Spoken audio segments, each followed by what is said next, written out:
Welcome to the Wealthy Practitioner Podcast. I'm Dr. Nikki. I'm Dr. Alejandro Elias. And I'm Dr. Gabrielle Manto. Together, we help wellness practitioners build profitable, scalable businesses without sacrificing their health, their families, or their freedom. On this podcast, we'll talk profit, leadership, and ownership, so your business works for you, not the other way around. This is the Wealthy Practitioner Podcast. Hello, everyone, and welcome to another episode of the Wealthy Practitioner Podcast. My name is Nikki, and I am one of your coaches inside of TWP.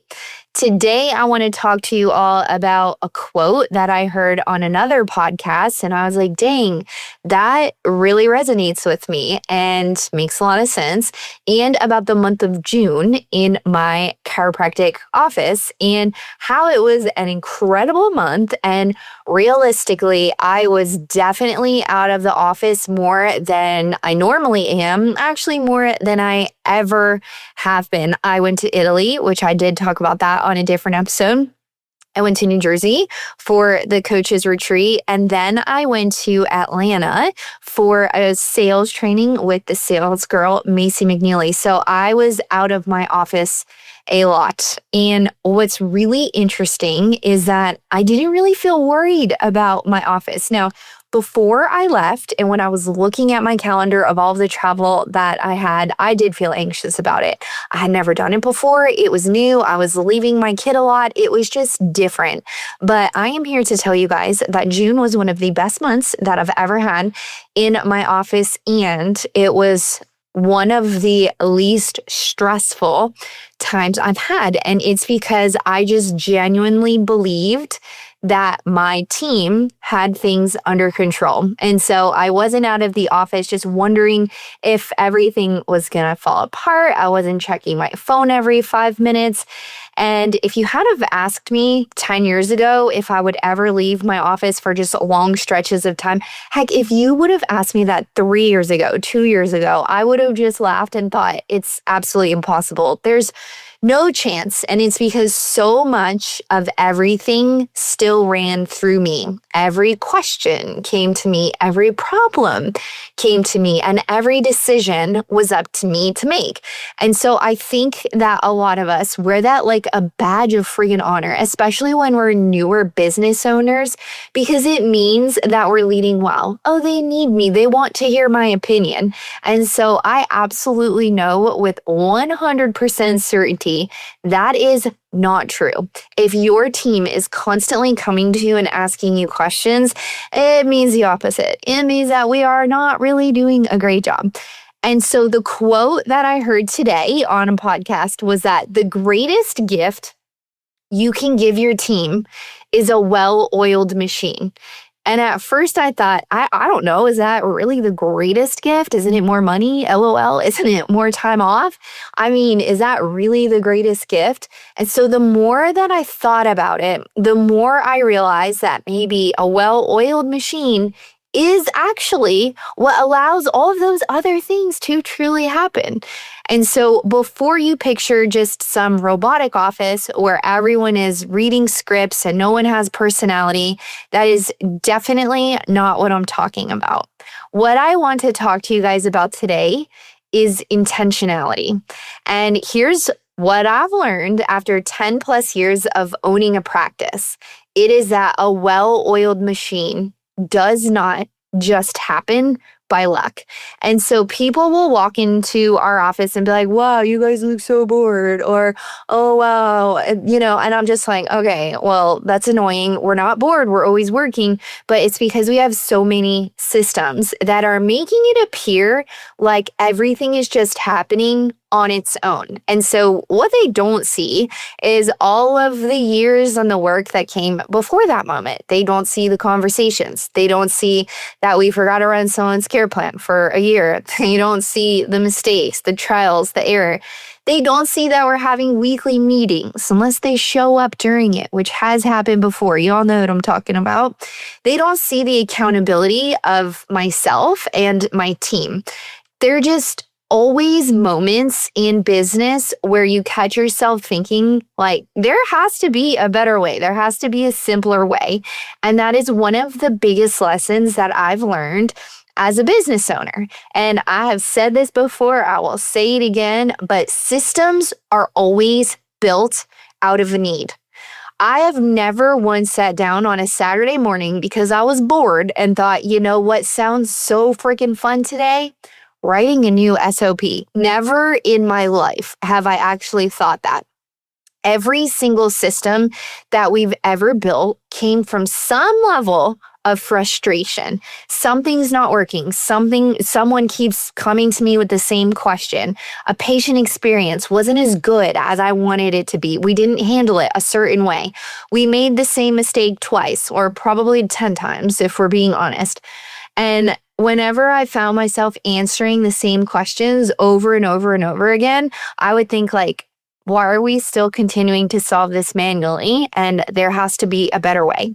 So the first SOP I ever wrote was a new patient phone script. And it was the first time that I ever had 2 employees. So I had worked with one person for 6 or 8 months. And then when I was ready to bring on a second, that is when it really exposed a lot of gaps for me. And I wrote a simple phone script, and it's because each person was answering the phone differently. So one person remembered to explain what happened in the new visit. One person forgot. One person remembered to ask, how did you hear about our office? Another person didn't. One person sounded super confident because they had been doing it longer. And then another person sounded really nervous because they were trying to remember every single thing. What do they get? What does it cost? What does it look like? What's the time frame? And so I just remember in that moment thinking like the patient experience should not depend on who happens to answer the phone today. That is also not fair to your team. Why should every person working there have to figure out their own version of the same conversation? And so I wrote a new patient script, and it's not because I wanted everyone to sound like robots. I wrote it because we wanted the people who were calling to have a consistent experience regardless of who answered the phone. And I love my team enough to create systems to remove the guesswork, to remove the thought process of trying to remember every little thing. And so looking back on that first SOP, it probably took me 5 minutes to sit down, write, and type out. And it has saved us so much mental brain work from my team. And I also know it has truly helped new patient conversion. So getting people to actually say yes over the phone. And so we've had thousands of better patient experiences because of this one system. And so that is truly what systems do. Over 10 years, all these little things, they truly start to compound. And so what I want you guys to think about is that systems, the misconception with it is that it's not about control. It's not about scripts, and it's not about that. It's actually about creating freedom. And it's not about freedom just for you as the owner. It's about freedom for your team, your patients, your clients, every single person that is involved with that. And so the systems can be something incredibly simple too, like keeping every patient's card on file. Now, that doesn't sound groundbreaking, but you would be surprised at how many people are still asking people every day, do you have your wallet? Oh, I left it in the car. Oh, no worries. They got to walk back outside, come back in, run the card. Next patient comes up, same conversation. Now multiply that by 40 or 50 or 100 people a day. That is friction. And in the moment, it might seem super small, not a big deal, not that deep, but it's truly adding up. And that is not just in time, but in mental energy. Imagine asking people for money over and over and over and over again all day long. And so unnecessary decisions are costing all of us our energy. And so energy is one of the most valuable resources that we have inside of our business. And so over the years, something that I've learned is that we spend a lot of time talking about owner freedom.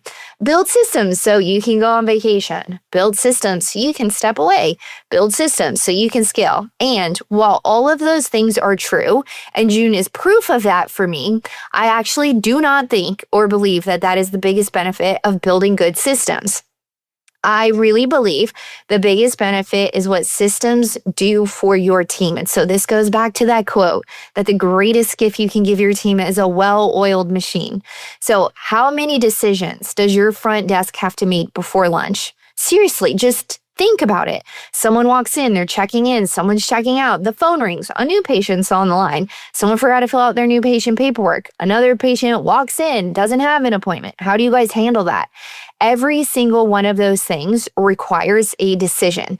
Now, I want you guys to just imagine that every single one of these scenarios has a process behind it. And so every interaction goes from, hold on, I'm not sure. Let me ask the doctor. I'm not sure what I should say to them. That is exhausting. And it's not because your team isn't smart. It's because they're constantly having to think about how to do the job instead of actually doing the job. And so even just reviewing the schedule before people come in, who owes us money? What do they pay? Are they on a care plan?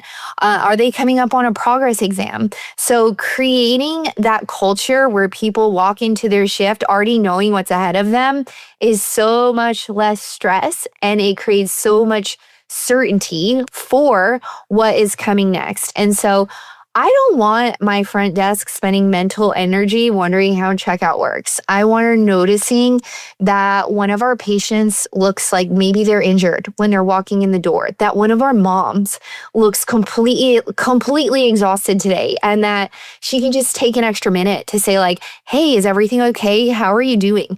I don't want my associate wondering, what would Nikki want me to do here? I want her thinking about, how do I best take care of this patient using everything that she knows and everything that she's learned. I don't want my CA to wonder, where do I put paperwork? I want them completely present with the people that we're serving. And that is where I want all of their energy to go. And so for me to build systems, I'm taking my energy so that my team can have energy to do their job at its very best. So I do not build systems because I just love a good operation, right? I build systems because I love my team enough to remove unnecessary friction from their everyday. So from everyday, how can I just make their life just that easier? How do we make it easier for our team to take incredible care of people? And so again, that's truly what these systems are and what they're all about. And so when I think about June, it certainly wasn't just a month or one system. It was years and years and years, hundreds of little decisions and conversations about, there has to be a better way. There is a better way to do this, right? And so I want you guys to start thinking about this. And when you think about building systems, if it feels freaking boring to you, it's because it is boring, right? It is boring to sit down and write that. But if it made it so that your patient experience, your client experience was better, if it made it so that your team truly had more autonomy over their job, if it made it so that when you did go on vacation, you weren't constantly worried about what fires are you going to have to put out at the minute you get back, would that not be worth it to you? And so what I would really encourage you guys to do today is not do a complete overhaul of your systems. Just think, is there a better way? And so some of these changes, they took 5 minutes that we've made. Some took months, some never worked at all, and some we just completely scrapped and started over. And that is all part of it, because this progress, it doesn't come from getting it right the first time. It comes just from being willing to keep improving. So if someone were to ask me how were you able to be gone so much of June, Nikki? I would say it wasn't because of systems. It was because of being so intentional with the way that we run this well-oiled machine.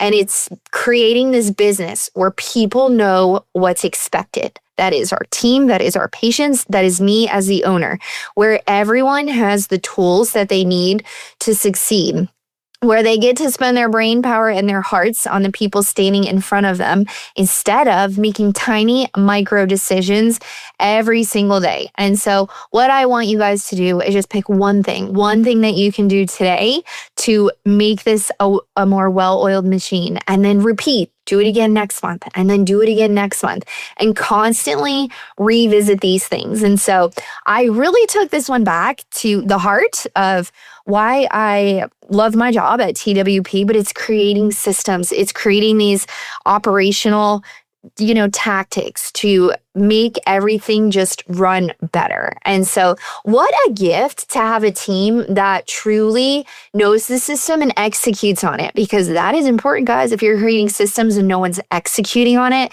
then it just really doesn't even matter. And so truly this well-oiled machine will start to create freedom, not just for you as the owner, but for every single person on your team. And so thank you guys all so much for listening. If you guys want more help with your systems, we did just create a new system audit assessment. So just check the show notes for that, and I will send you guys a link that you can download that. All right, guys, so good spending this week with you all. I will see you guys soon. Thank you for tuning in to another episode of the Wealthy Practitioner Podcast. If you want to connect with other practitioners just like you, be sure to join our Facebook group at The Wealthy Practitioner, and be sure to follow us on Instagram. See you next week.